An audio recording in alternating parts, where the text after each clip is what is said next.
이게 육삼효입니다. 묘능시, 파능리, 리호미, 진린흉이다. 무인위우대군이다. 묘능시는 묘능, 묘. 애꾸능의 애꾸능, 애꾸능이 보고, 파, 이거는 절름거리가 걷는다. 리호미, 호랑이의 꼬리를 밟았는데 호랑이가 사람을 무니까 흉하다는 거죠. 아까는 호랑이 꼬리를 밟았는데 이 물지 않아서 길하다했는데 흉한 거죠. 그래서 무인위우대군. 여기에는 이제 번역이 조금 무인이 임금이 된다 이렇게 번역을 하는 경우도 있는데 이 주자는 이렇게 있는데 무인이 임금에 대해서 대항한다, 어떤 유의를 행한다, 예, 이런 뜻으로 좀 해석을 합니다. 무인이 반란을 일으켜가지고 어떤 일을 행하는 거, 이게 바로 이런 뜻으로 해석을 합니다. 그래서 뭐 이게 잘 됐다, 무인 임금이 바로 되는 게 아니고 무인이 반란을 일으킨다 이런 뜻으로 이제 번역을 하는 것이 타당하다는 것이 저의 생각입니다. 자, 보겠습니다. 주자. 육삼효는 중정도 아니고 유이면서 이게 지금 육삼효가 지금 우리가 천택리인데 육삼효가 이게 이것만 홀로 음이죠. 그래서 이거를 어떻게 포인트로 설명하느냐가 지금 이 궤의 전체를 이제 좌우하는 거죠. 중정도 아니고 유이면서 뜻이 강하니 이로써 건에게 밟히면 반드시 해를 당한다. 그래서 상이 이와 같습니다. 점치는 자가 흉하다. 또 무인이 뜻을 얻어 포악함을 부리는 상이 되니 진시황이나 항우 같은 사람이다. 이렇게 진시황과 항우같이 이렇게 포악한 상을 부린다. 이렇게 왕이 돼서 포악한다고 하는데 좀 의미가 맞지 않습니다. 제가 생각하기에는 왜냐면 진시황은 통일을 했고 항우는 또 졌는데 여기 유방한테 졌죠. 자, 이거에 대한 정희천 선생 주석 보겠습니다. 육삼이 중요합니다. 육삼은 음으로써 양의에 거하여 뜻은 강하고자 하지만 체가 본래 음일이기 때문에 어찌 그 행하는 바가 사실 굳지 않습니다. 그러므로 장님과 애꾸는이 보는 것과 같아서 그 봄이 박지 못하고 절름벌이가 걷는 것과 같아서 그 감이 멀지 못한 것입니다. 재질이 이미 부족하고 또 처함이 중을 얻지 못했으며 행함이 정도가 아니고 유로서 강을 힘쓰니 그 행함이 이와 같으면 이는 위험한 곳을 밟는 것입니다. 그러므로 범의 꼬리를 밟는다라고 말한 것이고 잘 행하지 못하는 재질로 위험한 곳을 밟으니 반드시 화가 미칠 것이다. 그래서 사람을 물어 흉하다라고 말한 것입니다. 무인이 대군에게 대한 것은 무력을 행사하는 포악한 사람이 사람들의 위에 거하여 그 조급함과 경솔함을 부릴 뿐이고 순히 행하여 멀리 이룰 수 있는 자가 아닌 것입니다. 중정하면서도 중정하지 못하면서 뜻이 강하여 마침내 여러 양에게 더부는 바가 되었으니 이 때문에 강하고 조급하여 위험한 곳을 밟아서 흉함을 얻은 것이다. 이렇게 보고 있습니다. 자, 왕부지 선생입니다. 왕부지 선생. 이 왕부지 선생은 약간 해석을 다르게 능이라는 것은 할 수 있다라는 거죠. 그래서 이 육삼효사의 능이라는 것은 스스로 능력이 있다고 합니다. 이는 특정 효의 움직임이라는 특수함으로써 말한 것인데 이 육삼효는 부드러움으로써 제자리를 잃고 나아감의 효를 차지하고 있으니 또 조급하고 망령되이 위로 양을 범하려고 하고 있습니다. 그러나 건의도가 지금 왕성한 상황이니 그로서는 범할 수가 없으며 오히려 나대다가 스스로 상처를 입고 맙니다. 그래서 사람을 물어버려서 흉하다고 한 것이니 음의 본성이 발현한 정은 부드럽지만 그 됨됨이로서 성은 무자비합니다. 그러므로 무인이 됩니다. 위는 어떤 일을 하기 위하여 도모하면서도 제멋대로 망령된 짓거리를 한다는 겁니다. 그래서 무인이 대군에 대해서 망령된 짓거리를 한다. 여기서 왕부지는 얘를 소준하고 조약하고 묘부가 이런 사람이다. 이렇게 예를 들고 있습니다. 소준과 조약과 묘부인데, 소준을 한번 보겠습니다. 어떤 사람인지. 자, 소준은 동진 시기입니다. 약 300년, AD 300년 동진 시기의 인물로서 장관군 액현의 지금 산동성 출신입니다. 반란을 평정하는 데 공을 세워 실권을 잡았다가 스스로 반란을 일으켜 몰락한 인물입니다. 청소년기에 소준은 서생이었는데 18세에 효령으로 청거가 되었습니다. 영기인 한때 고향에서 수천 가구를 결집하여 막강한 성루를 쌓아 고향을 보호하고 사람들의 마음을 사로잡음으로써 두각을 나타내기 시작했습니다. 건업에 있던 사마에 나중에 동진의 초대 황제가 됩니다. 사마예가 소식을 듣고 그를 안집 장군에 임명하여서 후에 소준은 주견의 반란과 왕돈의 난을 진압하는 데 혁혁한 공을 세움으로써 그 위세와 명성이 점점 높아져 갔습니다. 그의 수하에는 1만 명이 넘는 정예부대와 막강한 무기가 있어서 그의 강력한 군사적 역량을 소유하고 있었는데, 그리고 하마 원년에는 남침한 후조의 그 군대를 자신의 부대를 파견하여 무찔렀습니다.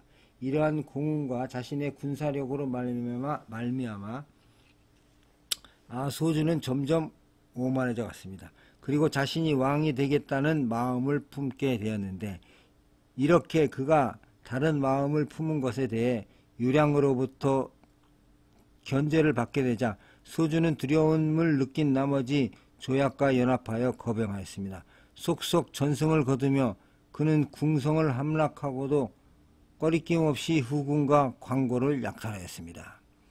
소준은 또한 조정을 장악하여 동진의 성제를 허수아비로 만든 뒤 스스로 표기장군, 녹장서사에 임명하고 자신의 무리들을 관직에 앉히게 되었습니다. 그리고 못하는 짓이 없는 패악무도한 짓을 하였습니다. 왕부지가 여기서 지적하는 것은 소준의 이런 바로 잔악무도함입니다. 나중에 소준은 온교와 도간을 맹주로 한 토벌군에 의해 진압이 되었습니다. 소준이란 사람이 너무 이 무인으로서 왕에 대해서 함부로 했다, 이런 얘기가 됐고, 조약입니다. 조약은 역시 동진 시기의 인물입니다. 범양의 주현, 하북성 출신입니다. 그 형은 동진의 명장 진서장군 조족입니다. 조약도 동진의 관리와 장령을 지냈는데, 형이 죽은 후 그 부대와 예주 자사를 지기를 물려받았으나 전혀 됨됨이가 안 되어서 후조의 임금인 성록의 공격을 받아 속수무책으로 무너지고 말았습니다. 형의 실질을 회복하였던 것을 다시 그들에게 내준 것인데, 뒤에 조약은 왕돈의 난을 평정하는 데 참여하여 약간의 공을 세움으로써 5등 후에 봉해졌고 진서 장군으로 승진하여 수춘에 주둔하면서 후조의 침공으로부터 북방을 방어하는 역할을 맡았습니다. 그런데 유량이 끌어가던 조정에 여러가지 불만이 있던 조약은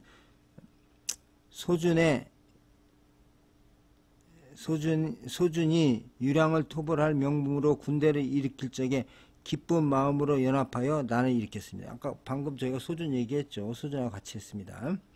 그리하여 소준이 주종을 장악하여 무도한 권력을 휘두를 적에 그에 편승하여 잠시나마 영광을 누렸으나 영천 출신 진광의 침공에 이어 석총의 침입을 받아 괴멸적 패배를 당했습니다. 여광이라는 곳으로 도망가 겨우 연명하던 조약은 온교와 도간을 맹주로 한 동진의 토벌군의 공격을 받고 성록의 후조군에 투항하였다가 그에 의하여 피살당했습니다.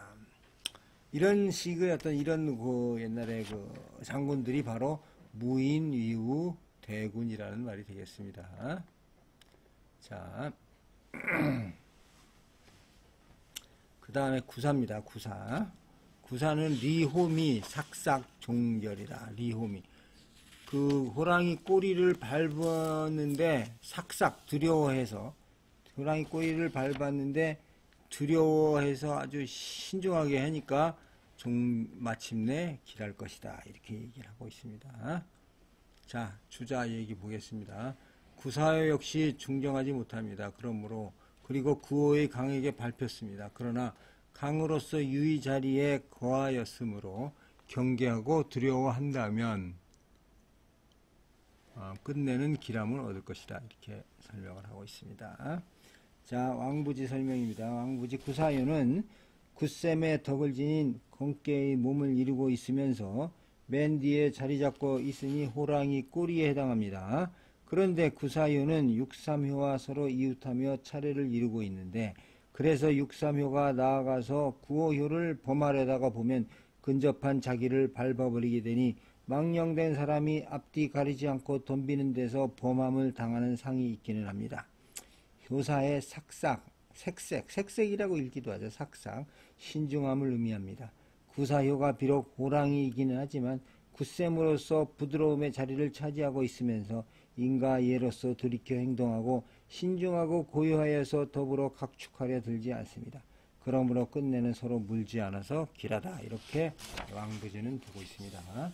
자, 그러면 이거에 대한 우리 정희천 선생 어떻게 보고 있는가 보겠습니다. 자, 구사는 양강이고 건체이니 비록 구사에 거하였지만 양이 우세한 자입니다. 군주와 가까워 두려움이 많은 자리에 있어서 서로 맞는 의의가 없고, 구호가 다시 간결함이 과함으로 봄에 꼬리를 밟음이 되는 것입니다. 삭삭은 두려워하는 모양이니 만일 두려워하면 종말에는 길할 것입니다. 구가 비록 강이나 뜻이 유순하고 사가 비록 가까우나 머물지 않으므로 능히 조심하고 두려워하면 마침내 위태로움을 면하여 기람을 얻는 것이다, 이렇게 설명을 하고 있습니다. 자, 구호입니다. 구호. 구호는 쾌리 정려다. 구호는 쾌리, 쾌리, 쾌하게, 결단코 행하는, 결단코. 쾌리, 결단코 행하는 것이니까 고든도리를 지켜도 위험하다. 이거 지금 안 되는 거예요. 뭔가 좀 위험한 행동입니다. 쾌리. 구호는 결단하여 행함이니 고든도리를 지키더라도 위험하다. 쾌리는 결단코 어떤 일을 행하는 것이니까 고든도리를 지키더라도 위태롭다는 거죠. 자, 보겠습니다. 주자의 주석입니다. 자, 구호요는 강하고 중정으로 존위에 오르고 학계는 택계의 기쁨으로 응합니다. 그래서 모든 일을 흔쾌하게 행하여 의심하고 막히는 바가 없습니다. 그래서 그 상을 행함이 쾌히 결단함이 되니 가령 정을 얻었더라도 위험한 도입니다. 그래서 그 점이 비록 올바르더라도 위태로우니 깊이 경계한 것입니다. 자, 이게 구호 여기입니다. 자, 우리 정희천 선생 보겠습니다. 정희천 선생의 역전입니다. 쾌는 강하게 결단함이니 오는 양강 건체로 지극히 높은 지위에 거하여 간결에 맡겨 행하는 자이니 이와 같이 하면 비록 자신이 정을 얻더라도 오히려 위태로울 수가 있습니다. 옛 성인이 천하의 높은 지위에 거하여 밝음은 좋게 비출 수가 있고 강함은 좋게 결단할 수 있고 세력은 좋게 마음대로 할 수 있었으나 일찍이 천하의 의논을 다 받아들이지 않은 적이 없어서 비록 꼴배고 나무하는 미천한 자리에도 반드시 그 의견을 취했으니 이것이 성인이 된 이유이니 제2에 올라 광명한 자입니다. 만일 강명함을 자임하여 결행하고 돌아오지 않는다면 비록 가령 정을 얻었다 하더라도 위험한 방도이니 굳게 지킬 수가 있겠는가. 강명한 재주가 있더라도 만일 자임하기를 오로지 하면 오히려 위험한 도가 되는데 하물며 강명이 부족한 자에게 있어서랴. 역가운데 정려, 고든도리를 지켜도 위태롭다고 하는 것은 뜻이 같지 않으니 괴에 따라 보아야 한다. 이렇게 보고 있습니다. 자, 우리 왕부지 선생 보겠습니다. 왕부지 구호입니다. 리는 구호, 쾌리죠.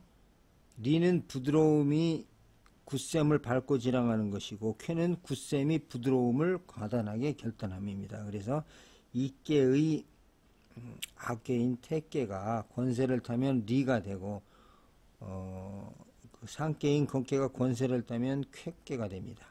지금 이 구호연은 건깨의 양요가 자리 잡고서 득종하여 아래 태깨에 임하고 있으니 과감하게 결단한 도로서 밟고 지나감에 응하는 것입니다.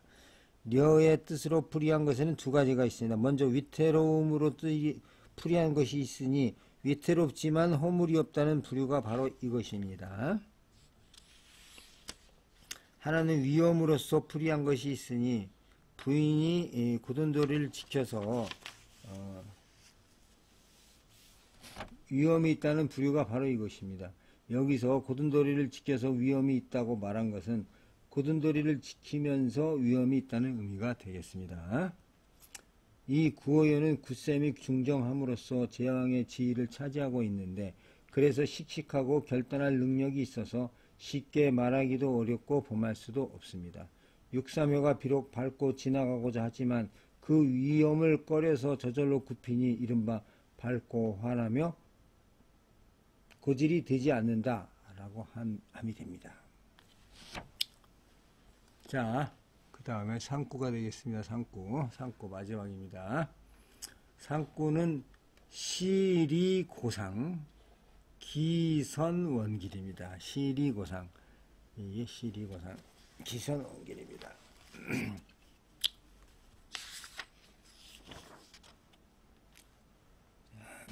자, 행하는 것을 보아서 기륭을 상고한다.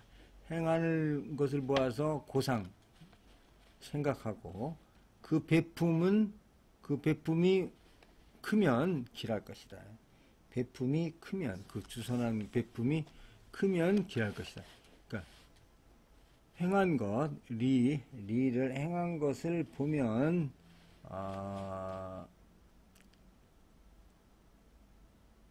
행한 것을 보면 고찰해서 행한 것을 보아서 심각하게 생각을 해서 생각하는데, 그 배품을 크게 하면 길할 것이다. 배품을 하면 크게 길하다. 자, 시리상고, 행한 것을 보아서 여러 가지 곰곰이 생각을 해보면 그 배품이 크게 길할 것이다. 이렇게 얘기가 되겠습니다. 자, 주자입니다. 리께의 마지막을 보고 그 가상함을 숙고하되 배품이 적어지지 않는다면 크게 길함을 얻을 것입니다. 점치는 자의 화복은 그 행한 바를 살펴보는 것이니 아직 정해지지 않았다. 이렇게 간단하게 주석을 하고 있습니다. 자, 자, 그러면 우선 정희천 선생 주석 보겠습니다. 상구. 정희천 선생은 이렇게 하고 있습니다. 상은 리의 끝에 처했으니 그 종말에 행한 것을 살펴보아서 선악과 화복을 상고하되, 만일 그 주선함이 완벽하면 선하고 또한 길할 것이다.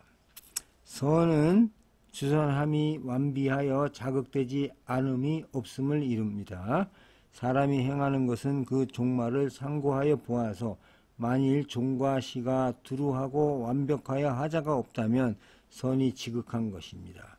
이 때문에 크게 선하고 길한 것이니 사람의 기륭은 그 행한 바에 달려 있으니 선하게 많고 적음은 바로 기륭의 작고 큼이 되겠습니다.